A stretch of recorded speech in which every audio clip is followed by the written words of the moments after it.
Welcome to the Source of Commercial Real Estate, where we discuss all things non-residential commercial real estate. I am your host, Jonathan Hayek, and today I am talking with Melanie McDaniel. Melanie, how are you today? I am super. Just enjoying the Austin weather. Awesome. Glad to hear that. Really grateful that you're taking the time out to talk with me today. I'm really looking forward to this conversation. I think you're going to bring a ton of value. So why don't we just get started with telling us about your background, what your how you got started in real estate, and what your work looks like today. Sure, I have kind of a long background. Everyone asks me how many lives I've lived in this life. Grew up in a blue collar, normal family in Utah. Got bored in high school, just didn't really fit in. Like, I don't know, it was silly. I just wanted to get out in the world and do something real. So I joined the military at 17. I graduated high school a year early. Did the military after 4 years. I felt like I was getting dumb. I needed to go to school or something. So I got out of the military and went to college. Didn't really know what I wanted to study, but I studied hospitality and travel because that's what I love to do. One of the reasons I actually joined the military. And then it was kind of just, I didn't have a lot of guidance. I didn't know any entrepreneurs. I didn't know anybody in finance. I didn't know anybody in real estate. So, of course, I ended up in a government job, one that when I was a kid and people ask, what do you want to be when you grow up? I said, I don't know what I want to be, but I know what I don't want to be. And I don't want to be a cop. That was the one thing I didn't want to be. And of course, that's what I ended up being. I was a park ranger for the National Park Service. So it is a federal officer, okay, not just a pinecone cop, whatever. I didn't care. I didn't really identify with the park ranger stuff, but I did it for 9 years because I was making just enough money. I had just enough time off. I had just enough, good enough, right? Retirement. There wasn't enough pain for me to seek outside of what I was doing, but I was really unfulfilled because I am an entrepreneur at heart. But I read Rich Dad Poor Dad in 2015. I think that book changed a lot of lives, and it definitely changed mine because it opened my eyes up to something that seemed so obvious, but I had zero knowledge of this whole idea of, trading your time for money versus building wealth. So 2015 to 2017, being the analytical person I am and being raised as a blue collar, put your money into a 401k, set it, forget it, live within your means kind of person, it took 2 years for me to get my mind ready to do what I did, which was quit the job. I had $30,000 in debt because I had paid for a coaching program, a real estate coaching program. Moved across the country simply because at the time I had a boyfriend who got orders. And so we went from California to Virginia. Started from scratch as a real estate agent because I knew I wanted to be in real estate. I just didn't know what I wanted to be in. I just knew I wanted more zeros involved. So I thought, well, I can be an agent for like 3 years, learn the business, do some transactions, watch other people screw up. So then I'll know what I want to do later. So that's what I did. But I did 2.5 years. I hit my goal of what I wanted out of that and realized I wanted to do apartments. That's where I started. We don't want to talk about residential here, but that is what got me into the commercial space. I did another coaching program and bought my first apartment, and it closed in January of 2020. It was in Norfolk, Virginia, 24 unit, right before COVID, of course. So we didn't stabilize. It was a Class C. At one point, we had 10 out of 24 paying tenants, and then an IOU from the government, of course, for the moratorium. And it was painful.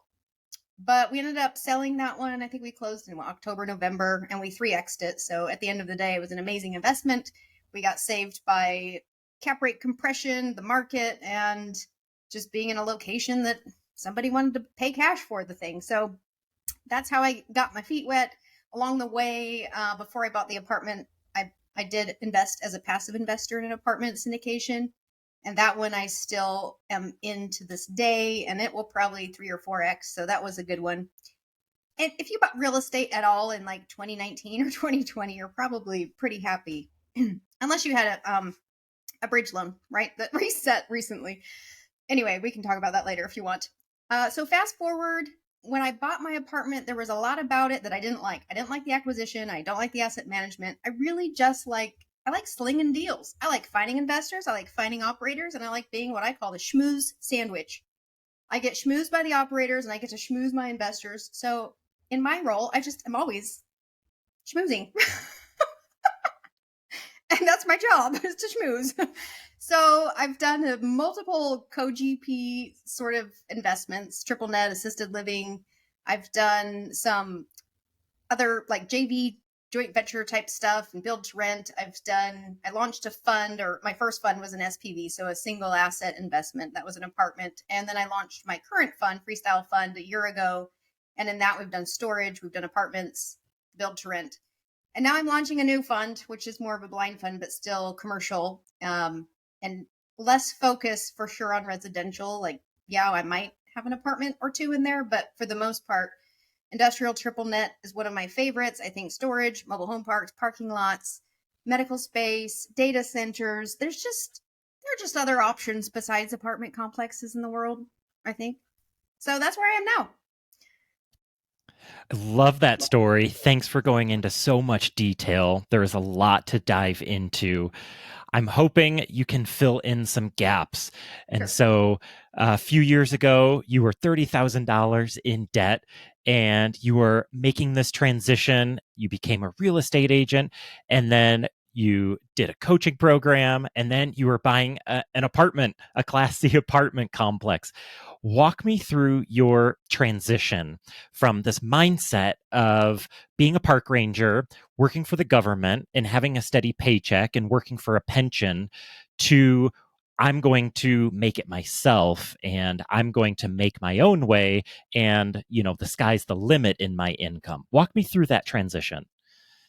I'm a very analytical person, so the part about trading your time for money versus making investments that compound or that have appreciation, tax benefits, all of that stuff, it was about 2 years of just digging into the analytical, the fundamentals of why real estate or why investing. And it was a lot of hours in my patrol car. Don't tell the government. I spent a lot of hours just listening to podcasts driving around on patrol, right? Hours and hours and hours. Bigger Pockets was the big one at the time. I really just learned most of the stuff from Bigger Pockets. I mean, I did do the coaching program that was the Rich Dad Poor Dad coaching program, and then I did the apartment coaching program later. But filling in the gaps, a lot of books, podcasts, just learning. So I had my what they call like the mobile university, the car, the patrol car, my car, whatever. I was, or at the gym, I was just learning. So once I had the fundamentals down and I understood that and had the education, because once you've listened to, thousands of hours of podcasts, you're getting an education. You might not get a certificate at the end of it or anything fancy letters to put at the end of your name, but I learned a ton.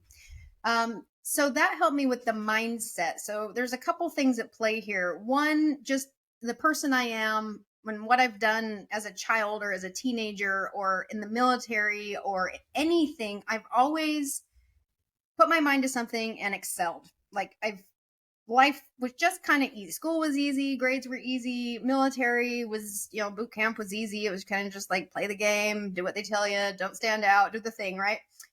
When I was a park ranger, I did win awards. When I was at the academy, I'm like, well, I have to be here. I might as well just make it fun. I'm going to go win all the awards. So the education award and the fitness award and the driving award. So everything I was after, just because life's a game, right? Why not?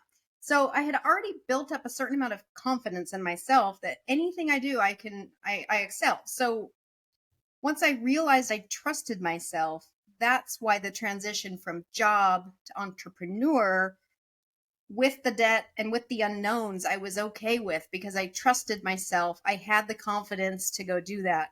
So that's a huge piece of it. Another piece of it is just to make it happen. I was just willing to take the risk. I sold pretty much everything. I became a minimalist. I got my finances whittled down. I owned my car. So besides that credit card debt that I had, it was a 0% interest credit card that I got just to pay for that course. I never paid interest on that. In fact, I made money doing the credit card game, because once that interest was running out, I got another credit card that paid you if you did balance transfers. So I actually made money on that. So I played the game. I don't recommend that to anybody. It's super stressful, but it worked. And yeah, once I started making money as an agent, not only did I pay off the credit card, I paid cash for a car and made the investments that I made. So I don't know. It was a process of understanding why I'm doing something and then trusting myself to execute. And it wasn't without a plan. I didn't do it blindly, and I didn't say it's going to happen in 6 months. I gave myself 3 years. And I was mentally prepared for the suffering. I want to talk about something you mentioned, building your confidence and the trust in yourself. A lot of people have this idea of quitting their W-2 job, going to real estate full time, but there are a lot of things that can go wrong with it. And I think self-doubt can creep in for some people, and they just think, oh, too much can go wrong. I'm just not going to try.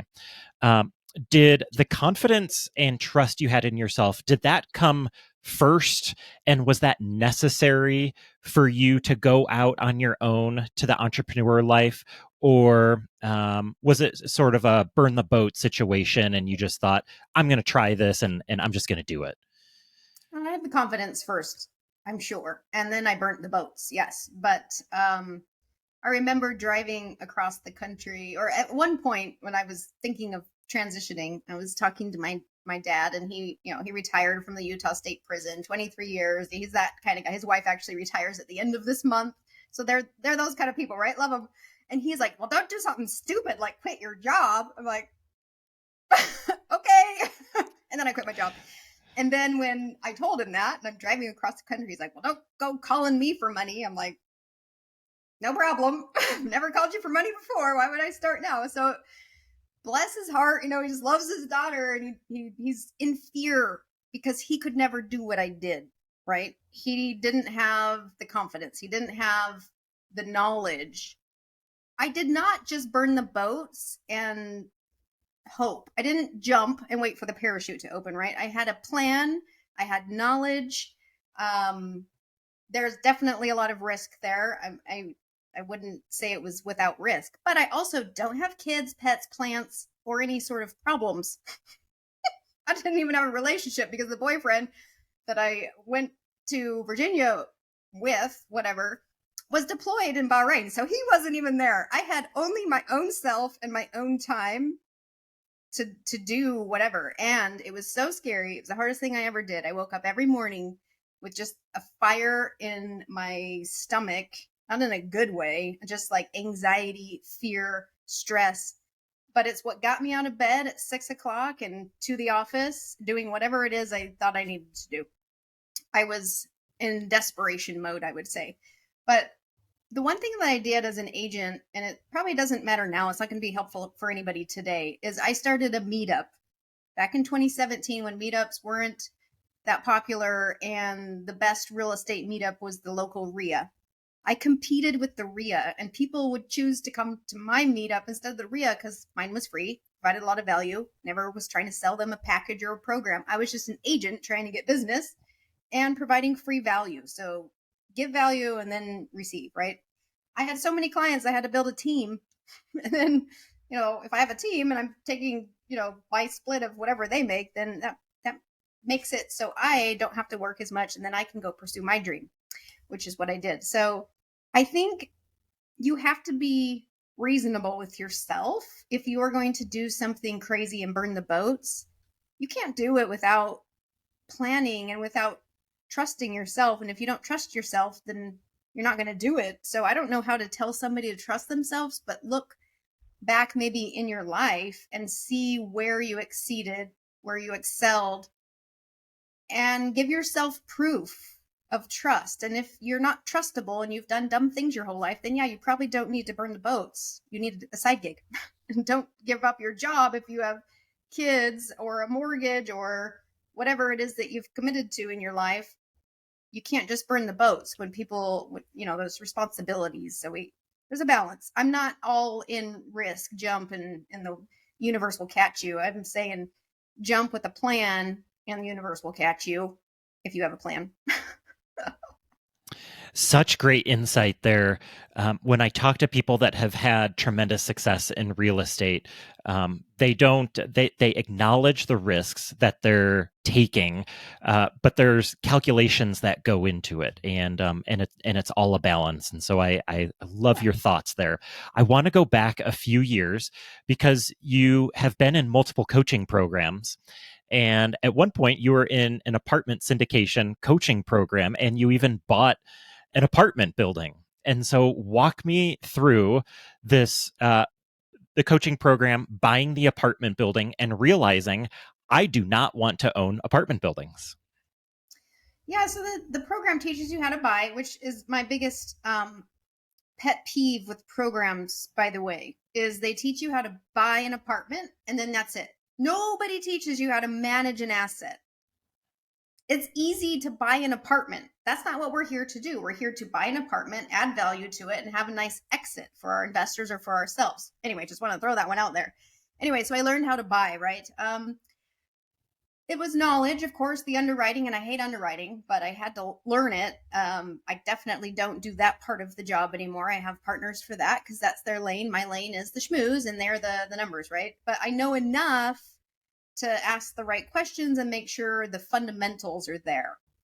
And so I learned that, learned, honestly, I learned more just on the job, calling the brokers, walking the properties. Like I learned more doing that, but the program gave me the structure to know what steps to even take, when to start talking to banks or insurance companies or whatever. But that program, you had I had a monthly call plus 6 calls as needed, and it was a year-long program. And I actually didn't buy the apartment complex until the whole program was done, not because I was waiting, just it took that long to find something that I was comfortable with, and honestly to find the partners. I It was a joint venture. I found it off market as a real estate agent. I was looking for quadruplexes for my investors. That's what these guys wanted. It was a military town. They wanted a quadruplex, live in one unit, rent out the others. Thank you, Bigger Pockets. You've definitely sold all the quads in the United States because everybody, that's what they hear, right? So I sent a letter campaign to just one little city called Ocean View, and it was 52 letters, I think. And out of that letter campaign, I sold 3 quads and this apartment complex. The guy owned a quad, but he's like, well, I also have a 24 unit. Do you have someone for those? I'm like, pick me. I buy those, me. So when he's like, okay, I don't want to deal with brokers, I'll work with you. That night or that week or whatever, the RIA had a speed networking dating sort of day. They have those once or twice a year. And my intention, I went with the intention, I'm going to find the partner with the money. I don't want to syndicate. It was too small to syndicate. I want one partner that has the $350,000 to do this joint venture. So I sat at a table and Keith and Susu were there. I told them what I have. They told me what they have. And we're like, we should work together. He was a captain at the time in the Navy in 06. I have a Navy background. So we kind of had that common ground of military. And yeah, it was a magical relationship. And he put up the money and he did most of the work because I eventually left Virginia. And so he was managing the asset and I moved to Thailand and became nomadic and had nothing and moved about the earth for 2.5 years. We haven't really gotten to that yet, but yeah, it was perfect. Everything was perfect. And we were compensated accordingly. I was like a 5% owner and he became a millionaire when we sold that thing off of one deal. So this was a tremendous deal and it worked out well for you. So why are you not continuing to buy multifamily assets? Well, I do participate in them because now I run funds, right? I'm not the one out there shopping for assets. I don't love that part. I don't at all. I just like taking people who are out there, they go look at 100 deals, they offer on 20, they might get an LOI accepted on 4, and they end up buying 1, right? So they get their little 1 under PSA, and then they come to me and say, like, Melanie, we need capital. Do you want to invest in our deal? And then of 10 of those guys, I get to pick 1. So I just get the cream of the crop. So I don't want to go scrounge around and talk to brokers and tour property. Ew, have you not toured apartment complexes, especially Class C? They're gross. Like, I don't want to go, oh man, just the stuff I've seen in the very short time that I did that. Like, people live like this? Oh my goodness. So no, that just isn't interesting to me, Jonathan. And we have one life to live. And my time is spent doing other things with other people, and the people I partner with are the ones that love to do that. They stay in their lane, I stay in mine. So that's why I don't buy them like myself anymore. But I absolutely place capital in apartment complexes. Melanie, you strike me as someone who is incredibly self aware. And this is really inspiring because you have found your niche. You love real estate, but you don't necessarily have to be, uh, the on the GP buying and negotiating the apartment complexes. You have found your lane, and as you say, schmoozing with operators and schmoozing with investors, and that is really inspiring. And I think that's really important for investors to find what they're good at and find what they enjoy versus doing what they feel like other people expect them to be doing.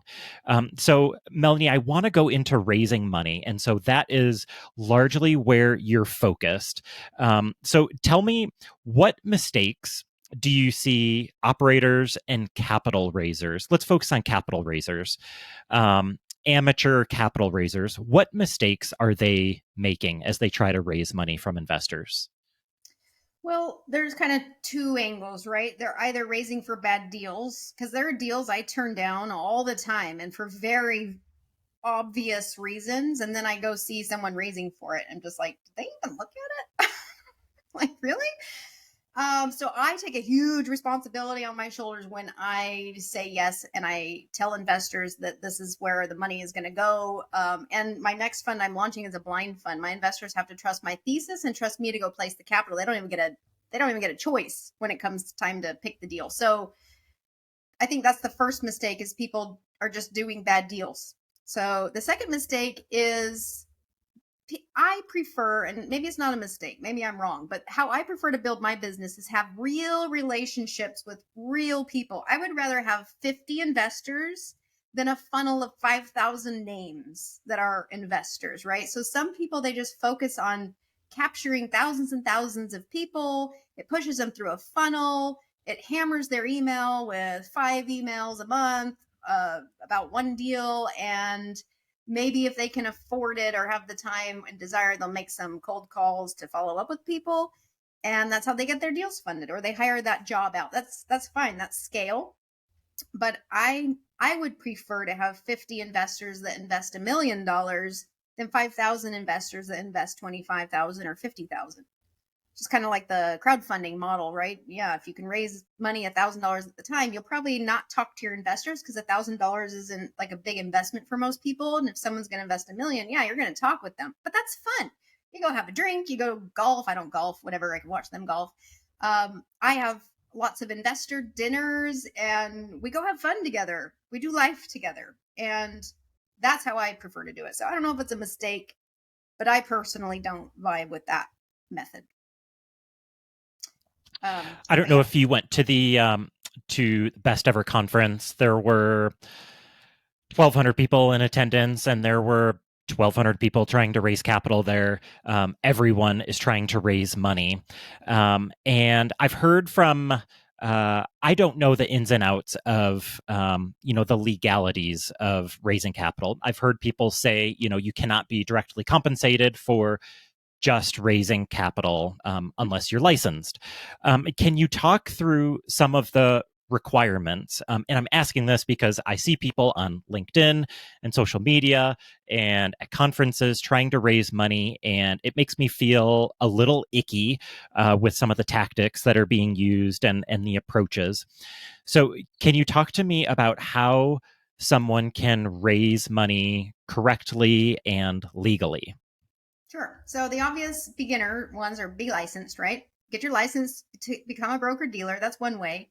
Or become a registered investment advisor, where you manage people's money and you're licensed and you can place their capital, but your clients typically pay you. You're not necessarily getting paid by the sponsor. I think you can negotiate that. You have to disclose it to your clients, because there would be a conflict of interest there. But for the most part, RIAs, registered investment advisors, are paid by their clients. So those are the official licensed ways. Then there's co-GP. You are an active sponsor. You're either caping, you're putting money in, you're doing investor relations, you're touring properties, you're secret shopping, and you're raising capital, right? You can't just co-GP and only raise capital. That would be being compensated for capital raising. So a lot of people have done this method. I have done this method as well. You better believe I'm on asset management calls. I'm weighing in on decisions. Of course, I'm talking to investors or whatever. So I've done the co-GP model. Then I've done an SPV. The SPV, arguably attorneys, by the way, I'm not an attorney, probably have to say that. Attorneys, some agree with the SPV model and some don't. One of my favorite attorneys to listen to, his YouTube channel is amazing. Premier Law Group, Mauricio Rauld. That guy is legit. He's on the conservative side. He doesn't like SPVs necessarily.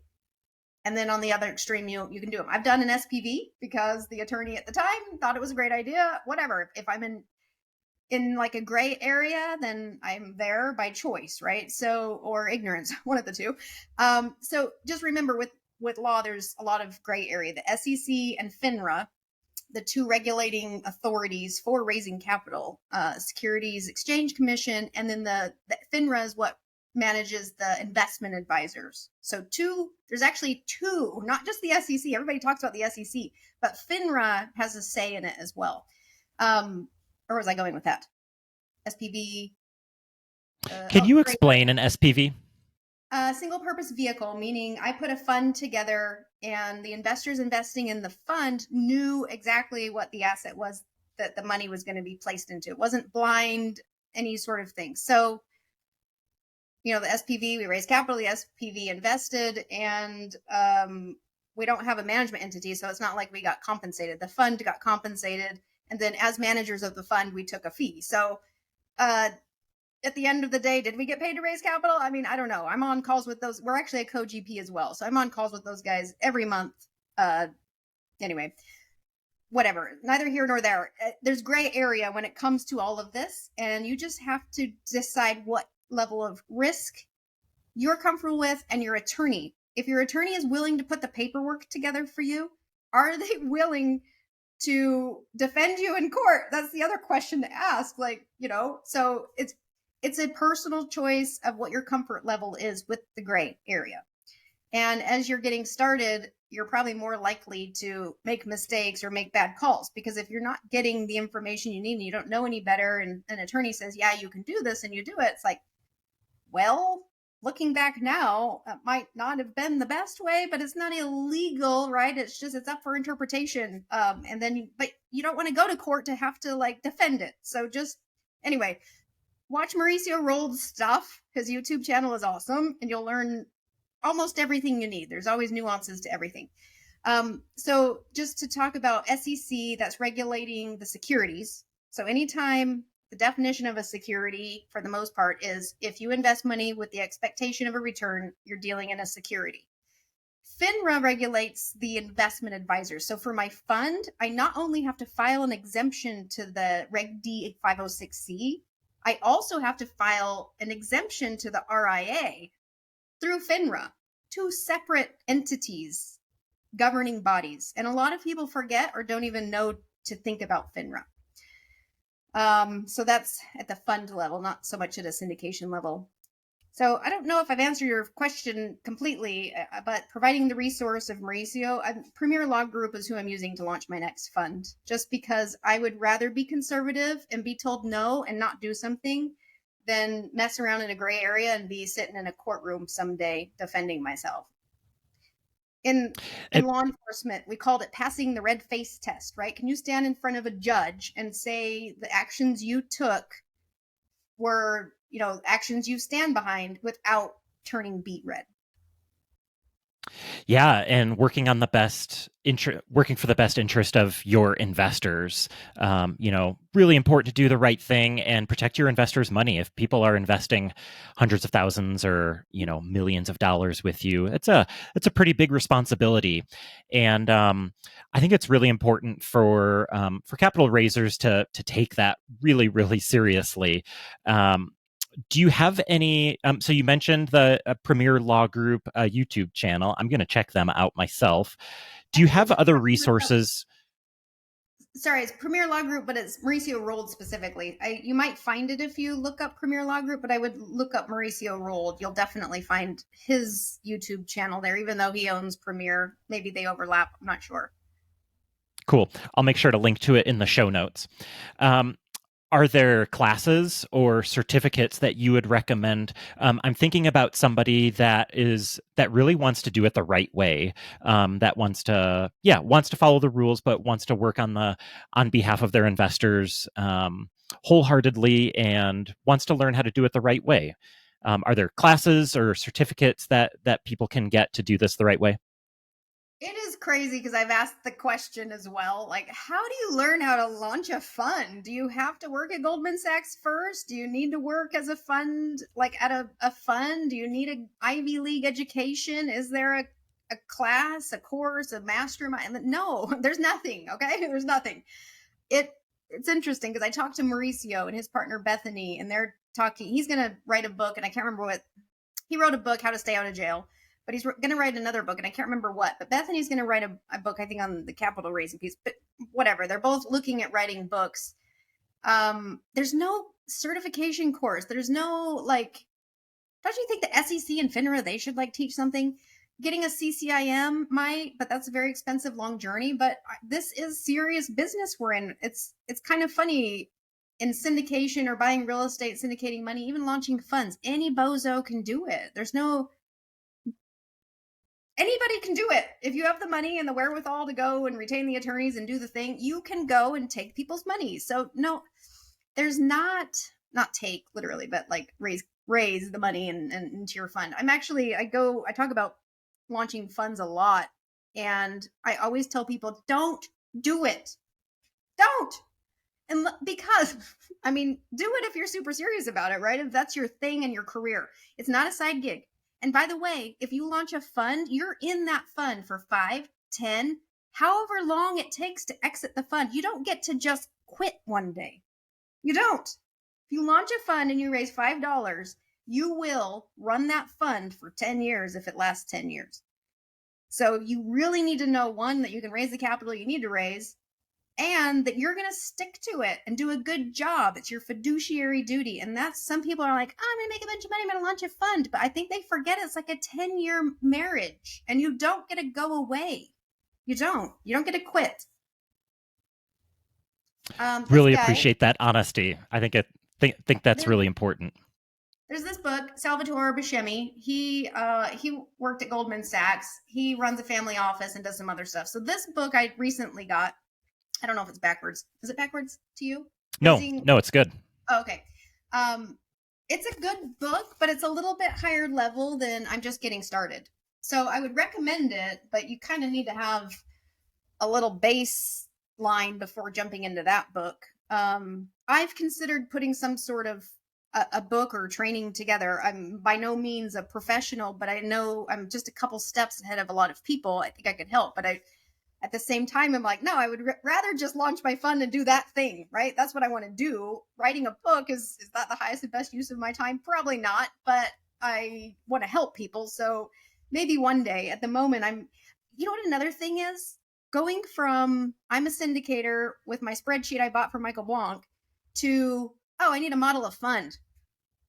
Oh my gosh, it's not the same. You don't just get a spreadsheet and create it. There's American waterfalls, there's European waterfalls, there's catch-ups, there's clawbacks, there's carries and promotes, and there's all this stuff. It's like, you gotta walk before you can run. And that walk is the question you're asking me. How do you learn it? A lot of people learn it through an Ivy League education and working for a fund or Goldman Sachs or something. So to bridge the gap for the rest of us, I would say start small, do a syndication, maybe do an SPV, arguably, yes or no. I have a customizable fund. That was a nice stepping stone. And now I'm launching the blind fund. So I literally went from my own deal to co-GP to SPV to customizable fund and now the blind fund. So I think the answer is just get in and do it, but start at a level that you are comfortable with and make sure you have the right mentors, advisors, and support, and be ready to lose money because it costs more than you think. I think my fund I'm launching now is going to be close to $100,000 just to launch it properly. Wow. Thank you for sharing all of that. Melanie, I want to transition into now what you're doing with the money. So we've talked about raising the capital.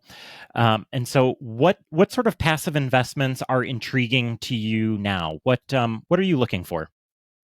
So you want to look at macroeconomics. Where's the debt? Where's the pain? Where's the vacancy and the occupancy? Where are the jobs going? Where is it business friendly? All the economics. So that's important to start with. And then for each asset class, you have to see what's the deliveries, what's the absorption, what's the demand for it, right? So at the moment, I really love industrial triple net, especially as we become a society who shops online and things need to get shipped, because that requires trucking, it requires distribution, it requires, what do they call it, last mile delivery or whatever, cold storage.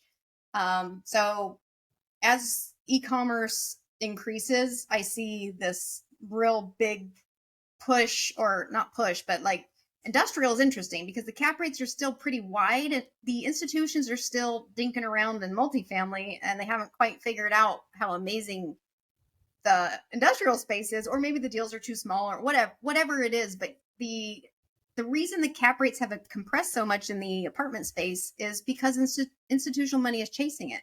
It's fundamental. It's a great asset class, but it's expensive. So if you're buying an apartment at a 4 cap and you can get a triple net at an 8 cap in the same MSA of Phoenix, you would go with the triple net. You have one tenant and all of the expenses are on them. Because if you're renting a multifamily property and your taxes go up, your insurance goes up, as it always does, who pays for that?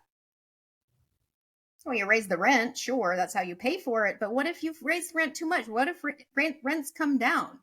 With industrial triple net, especially if it's absolute, the tenant pays all of that. They get all of those fluctuating expenses. Your mortgage stays the same.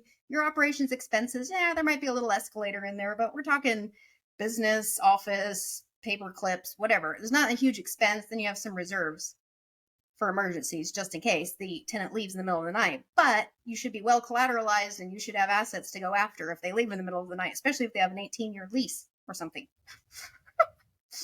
Yeah. So what kind of industrial properties and lease situations get you excited and make you think, wow, this is going to be a great investment? So I'm not a super expert here, okay? I do know some stuff. So there's kind of two models that I look at. One's a seller leaseback, meaning the tenant owned the property and sold it to us or our partnership, and now we lease it back to them. And the only reason they're doing that is because if you have a business and if you make a widget and you can 40x a widget, right? Because you have scale. Why would you tie your money up in real estate that has an 8%, appreciation value? Your skill is going in 40xing it, not 8xing it. Leave the 8x up to the people like us who love to go get debt, get the building, get the tax write-offs, and take your rent money. So these guys sell their properties. Now they have a lease. They can go, because it sits on their balance sheet different. A mortgage is a debt and a lease is not a debt. It's I don't even know what to call it, but it sits different on the balance sheet. So now when they sell us the property, all of a sudden they're debt free. And that makes them more creditworthy to go and get a loan to 10x, 40x, 50x their business. And they love their building. It's their building. They've been taking care of it for however long they've owned it. So they continue to take good care of it because they see it as theirs. They have an 18 or 20 year plus 5-year extensions on this piece of real estate. It's their home. It's their building. Maybe one day they'll buy it back. Maybe they won't. I don't know. But they take very good care of it. And not only are they paying the insurance, the taxes, and taking care of the maintenance, they're also responsible in an absolute triple net for the systems, the HVAC, all the expensive stuff, the rolling doors or whatever. And it's not as alpha. And alpha means the forced appreciation. There's not as much alpha on a seller leaseback because the rent escalators could be 2 or 3%, where a market increase could be 5, 6, 7, 8%. So the buyer for the property, the cap rate is pretty wide and it could compress or go the other way, but the buyer for the property their return on investment will dwindle if the property gets more expensive and outruns the escalations. So I would say that's the risk on the seller leasebacks. But if we're buying it and we're getting a 20 IRR, there's going to be an institution or a hedge fund that'll buy it, with a 12% return in 4 or 5 years. It's not like we hold it for 18 years. We buy it, sell it in 3 to 5 or whatever. Especially now, buying real estate now is great because you're buying at these high interest rates, which means the cap rates have gone higher too. And then if interest rates come down, which arguably they should, that's what the Fed is saying, right? Or whatever, it's being projected. And then we sell when interest rates are down, then we can expect the cap rates to compress slightly as well. So anyway, I love triple net right now. The other method is your typical 3 to 5 year leases. And those ones you're able to get alpha on. So I have another fund I'm looking at investing in. So I'm talking about funds that my fund will invest in. One's the seller leaseback and one is this other method. This guy, he will buy an empty building, an empty $20 million building, like a distribution center that Amazon left behind or whatever, or a crappy old building that needs some work, or an under-rented building that's lease is coming up in 2 years, or a mom and pop that bought it in the 60s and they're just ready to retire, whatever. He's trying to get these properties for pennies on the dollar because they're empty. And we know real estate is valued by the rent it brings. So if it's empty, like, is it free? No, probably not. But is it cheap? Yeah, it's cheap. And then he'll go improve it, put a tenant in and kill it in that space. And he focuses on e-commerce. So those are kind of the two methods I like. But then you have triple nets for almost anything, any retail strip center, which I would avoid, an office, which I would avoid. Those are two asset classes I won't touch right now. Medical office space, distribution centers. I mean, if you're into Bitcoin mining, maybe, I don't know, whatever. Just if you have a tenant that's paying the rent, they're well collateralized. If they walk away, they've put their family farm up, right? Or their ranch or the equipment or whatever, personal guarantee and whatever it is that backs up the lease. I feel like you have a pretty solid asset. What's most important when you're looking at triple net is the tenant. Can they pay their rent? Are they growing? Are they good people? Are they, in debt, or are they making cash flow? Or is their EBITDA, which is their revenue minus all their expenses? At the end of the day, are they profitable? How long have they been in business? All that stuff. If you can win with the tenant, you'll win with the asset for the most part. Yeah, I love that. Yeah. Those are, I love you really have two ends of the spectrum with your industrial strategy. The sale leaseback, one of the safest investments that somebody can possibly make, versus buying the vacant stuff, which is high risk, high reward. And so there's definitely strategy in both of them. So really interesting stuff. As you're looking at deals, what red flags or deal breakers do you see with operators that are an immediate deal killer that make you say, no, I'm not going to invest in this deal?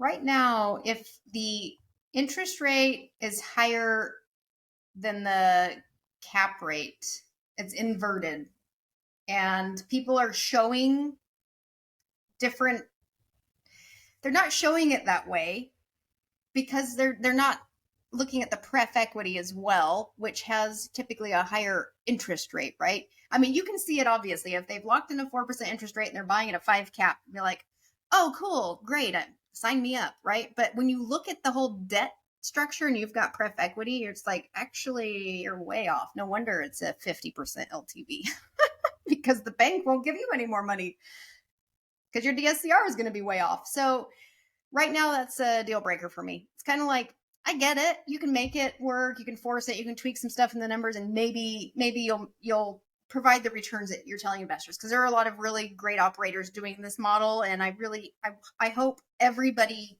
hits their pro forma because it's a reflection of all of us, right? I want everybody to succeed. But if I have a choice of investing in that or investing in something better or not investing at all, I'd rather just not invest at all or invest in a different product. If I have options, why do I need to go raise for or participate or invest in something that has debt cap rate? because that's high debt, low cap.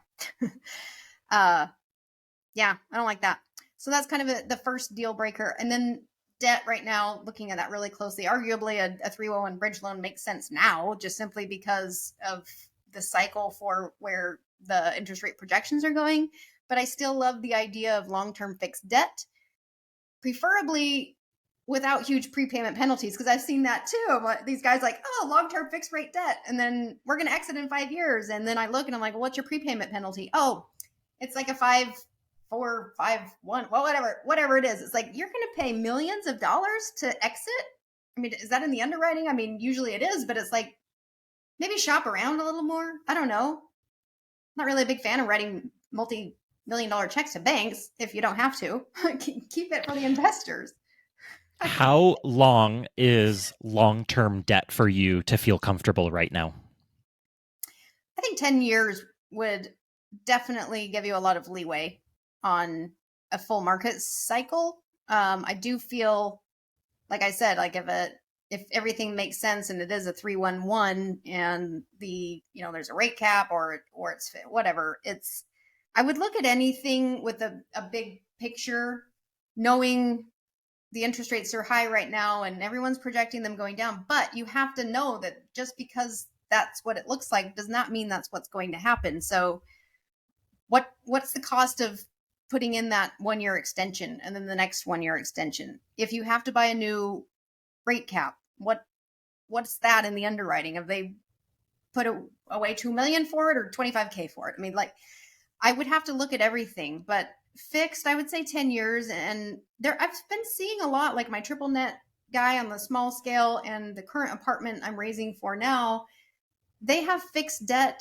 and the interest rate resets in year 10. So it's not even like the debt ends out. It's just, ends, right? It is a 30-year loan. It's just the interest rate resets in 10 years. So I'm fine with that because the whole value add, stabilize, refi, it all fits in that 10 years. There are some operators that will keep deals longer than 10 years, but I don't participate in those because that means I have a job for more than 10 years, especially in a fund. Like, I'm not going to invest in something that doesn't have a redemption period. If I can't get my fund out in 10 years, I don't do the deal. So anyway, Melanie, as passive investors are looking to make investments, if they're looking at maybe at individual operators, why should someone consider investing with someone like yourself versus going straight to the source and investing directly with the operator? Well, a lot of stuff that I bring into my current fund is either a joint venture or it's a 506B and you won't get in if you don't know the people, right? If I'm raising for a 506C with the fund, then yeah, we better qualify for a different class of shares or people will go around me. So, or I negotiate like a co-GP where they can go direct. Like one group had a class A and class B share, and at 150K, they got the class B. So that was easy because then I could send everybody that wanted to bump up to the 150 direct, or they come through my fund and link arms together and qualify for that share anyway in the fund. For Moonbound, my next fund, like this guy I was talking about that does the triple net, he won't care if you want to write him a $10 million check. If he doesn't know you, he's not taking your money. It's access. And nobody even knows who this guy is. He doesn't have a website. Unless you know him and you're in his circle. The only reason I know him is because he was on the board of directors of a mastermind that I paid a lot of money to get into. I mean, he's out there and I'm sure somebody would know him, but it's access. And then I can negotiate, like with him, he has $1 million minimum. And then at 5 and 10, you qualify for different tiers. So if I can write up a $10 million check, that's a lot of upside that we as a fund, if we link arms and we go in, I can get my investors a better return than if they had gone in and put $1 million with him. So I try to make it better for the investors or give them access to something they wouldn't otherwise have access to. Makes a ton of sense. Melanie, this has been a great conversation, wide-ranging. As we get towards the end here, I want to ask a couple questions that'll give listeners even more value, what is the worst deal you've ever done? I invested $45,000 with a idiot. Looking back, I'm like, my gut was like, she's an idiot. She was going to build a tiny home, right? And she had her little plan, and it was going to be worth 85,000 when she was done. So I did the 45,000. We were going to split the proceeds. It was going to be a great deal, in and out in 6 months, and I lost everything. And she's not even worth suing. You can't squeeze blood out of a turnip. So it's like, why throw money after bad? I'm just going to let karma take care of her, I guess. Or hire What's a your hitman. takeaway? In hindsight, what should you have seen that you see now? Trust your gut. And personally, I'm never going to invest with someone who's kind of starting out again.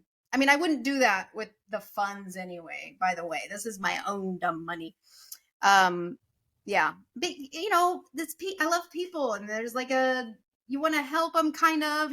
I was like, well, I can help her overwatch whatever, but when she starts lying and moving assets and firing contractors that were the only reason I even signed on for the first place, and she doesn't tell me, it's kind of like I don't know what I don't know.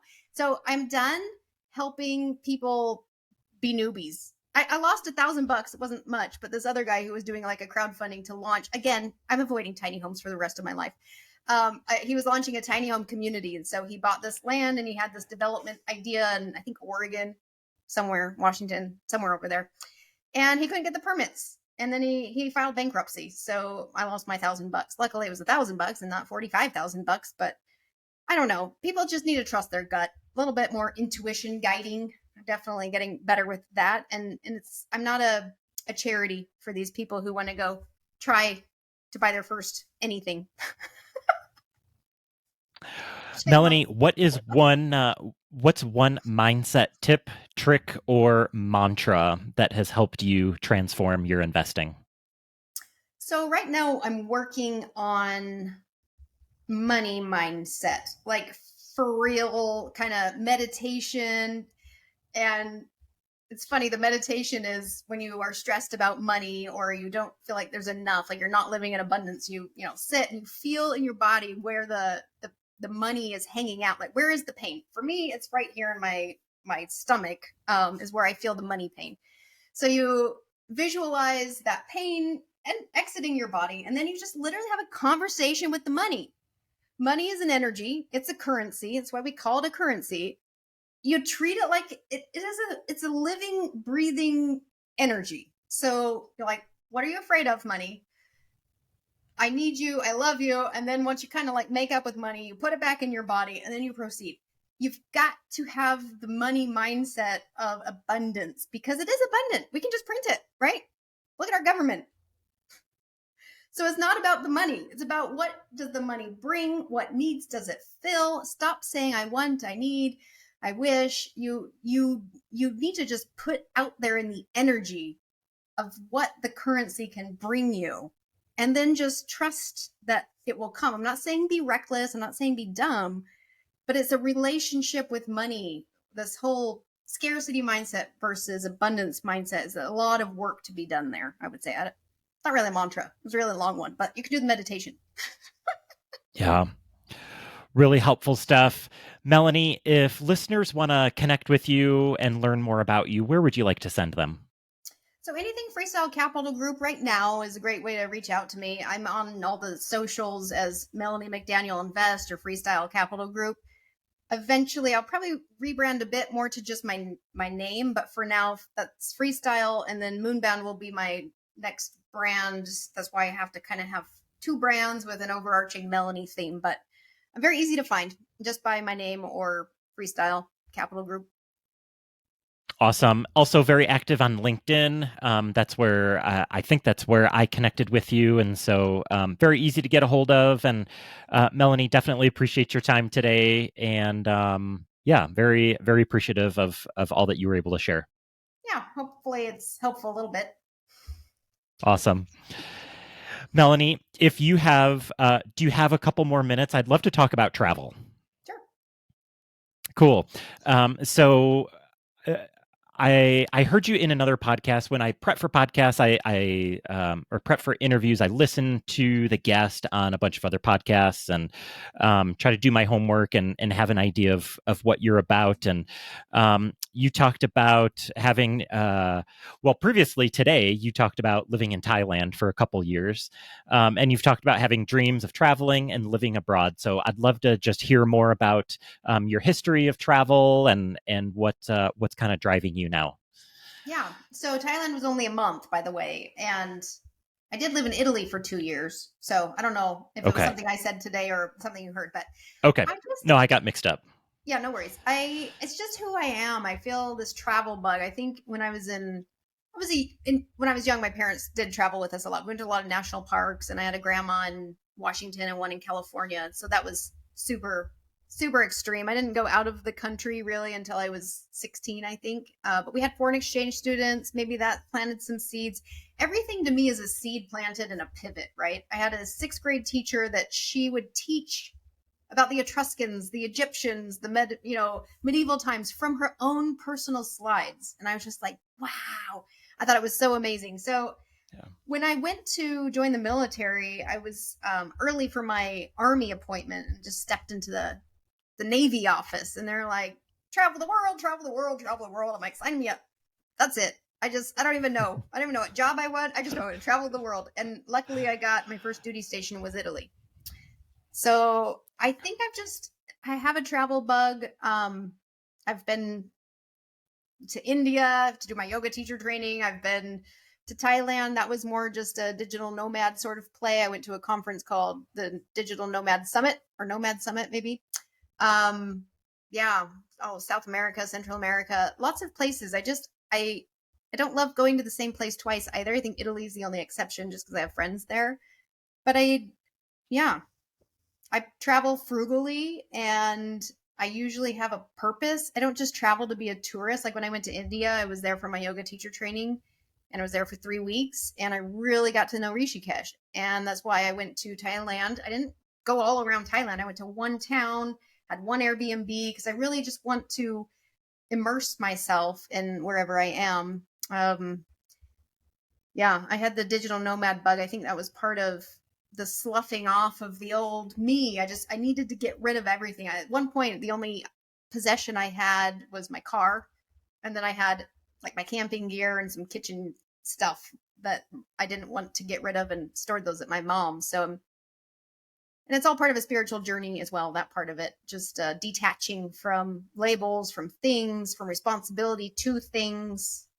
So I'm super conscious of where I live. And because, I don't know about you, if you have a house, you're cleaning, you're mowing, you're repairing stuff, you have to water plants, you have to, whatever you have to do. I live in a furnished place that's not even my own. And I'm reluctant to like get my own place because it takes away from my life to serve things. And then, of course, it ties you down and you can't travel, or you feel like if you do travel for 2, 3, 4, 6 months, then what do you do with the house? And you have this thing holding you down. I don't know. Did you want to know something specific about a place as far as like travel or just my purpose or my reason? Yeah, I mean, just kind of your background, what motivates you is travel kind of your why? Are you working towards something? Are you working towards living abroad, or are you hoping to live internationally in the future? Yeah, I definitely have a curiosity, and I think travel helps with that because it's really interesting going to places, seeing the things, meeting the people, experiencing a culture like India. Was the weirdest place I've ever been. Weird in a good way, just so much not like what I'm used to here in the U.S. It's also I grew up in Utah, and when I grew up, I everyone was the same color as me and the same mindset. I wasn't Mormon or whatever. Not that that's a bad thing. So I don't mean that mindset, but yeah, I went to the Navy and I was such an ignorant white girl. I wasn't even trying. I didn't feel like I was better than anybody. I just said stupid stuff that was probably really offensive. I almost got myself beat up a number of times. I'm like, oh, I can't call it ghetto music. What is it? Oh, rap music. I'm sorry. Like, I don't know. I didn't know. I wasn't trying to hurt anybody's feelings, but apparently it was important differentiator there. So I just feel like traveling makes you, it releases some of those stereotypes, or there's no one right way to live. In the US, we probably don't have it all figured out. We're the most pill popping, therapy needing, uh, people that have cars that they can't afford and things they can't afford just to have some sort of appearance. You go to India, it's very spiritual. People have hardly anything. They're probably happier than we are. And things are really crazy there, but it just works. And they're very spiritual. And here we think we're spiritual because we go to church or whatever, but we're not. We're disconnected to anything source, I think. So anyway, the idea is I love to go and get surprised. I would love to go and knock down the stereotypes or figure out other ways of living or other ways of thinking. And it helps me grow as a person, I think.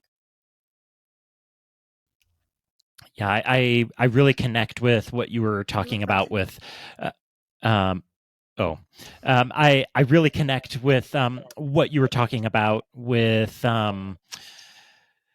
you buy this house and then you get more stuff and then you fill up your house with stuff and then you're connected to it and then you want to do stuff but then you have pets or you have the grass to mow or you have you want a bigger house but then you have to clean the bigger house and furnish the bigger house and pay utilities on the bigger house. And it's something that I'm going through with my wife now, of just really taking a serious look at our life. And it does our current life match up with our goals and what we want out of life? And so it's just yeah, we get society and media and all these expectations on us telling us that this is what we're supposed to want and this is what's supposed to be important to you as an adult or you as a father or husband or family person. And then the reality is like, well, maybe this isn't what I want. Maybe I don't have to own my home. What if I rent? Or like you, I love it. Like you live in a furnished home. And so, you don't, when you're ready to move, you don't have to hire a moving company. You don't have to rent a U-Haul and put all your junk in a van and move it to the next place. And so I just really love your kind of your introspection and seriously taking a look at what you want out of life. Yeah. I To me, life is a game, and we're in this matrix, and we can't get out of the matrix, right? And money puts us on the matrix. So you need the money, but the money again is abundant and it's flowing, but we either attract it or we detract it with our energy and our thoughts. So it's funny when I look back and all the struggles I had, the stress, the whatever. I mean, I ended up making it, right? I did pretty well, but I bet it could have happened a lot faster if I could have controlled my ideas or my thoughts about it, for sure, or my energy. I gave it so much weight in my life, like, oh, I need the money before I can feel stable. Once I'm stable, then I can go be, live, do. But instead, I choose to just be, live, do now, and the money comes like kind of easy. Like, not easy, but it's still work, and I enjoy my work. So, but it's coming and it's abundant. It's like, I don't know, just kind of turn the hose on and opportunities come, the right people come. It's because I'm open and I'm not.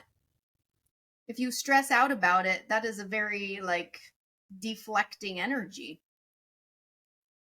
Yeah, and we have to go through those dark moments to know what we want. And so those moments of being owned by your money or being owned by your things and realizing that this is not what I want and I want something different.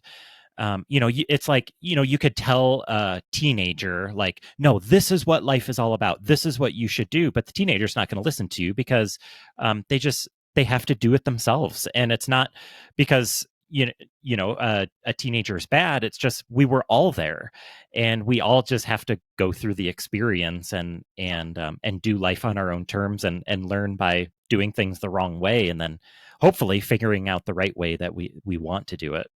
I think what we can do for teenagers or children is just expose them to new ideas, new ways of thinking, Hmm. opportunities. Because if I was exposed to being an entrepreneur as a child, that might have changed something for me, but I wasn't till I was 35. I read the book. So yeah, we can't make them, we can't tell them, get into finance, get into, whatever. You can't tell them that because I wouldn't have listened either, but you can expose them to it, I would say. Yeah, great thoughts. Cool. Well, I've taken up enough of your time. Thank you for being so generous.